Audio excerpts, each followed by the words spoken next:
মেয়েদের কেন কোরআনের হাফেজা হওয়া দরকার? ইসলামে নারী ও পুরুষ উভয়ের মর্যাদা সমান, তাই কোরআন শেখা ও হেফজ করার ক্ষেত্রেও নারীদের জন্য রয়েছে বিশেষ গুরুত্ব। প্রথম কারণ, কোরআনের হাফেজ হওয়া মানে আল্লাহর বিশেষ বান্দা হওয়া। রাসূল সাল্লাল্লাহু আলাইহি ওয়াসাল্লাম বলেছেন, মানুষের মধ্যে আল্লাহর কিছু বিশেষ পরিবার আছে, তারা হলো কোরআনের মানুষ। দ্বিতীয় কারণ, হাফেজদের জন্য রয়েছে জান্নাতে উচ্চ মর্যাদা। কিয়ামতের দিন বলা হবে, পড়ো এবং উপরে উঠো, যেমন তুমি দুনিয়াতে পড়তে।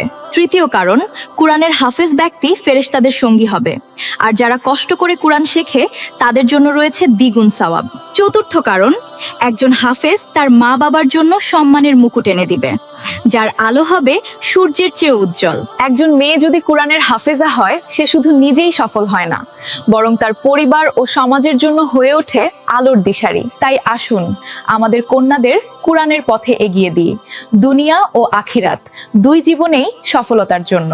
কোরআন শিখুন, জীবন আলোকিত করুন।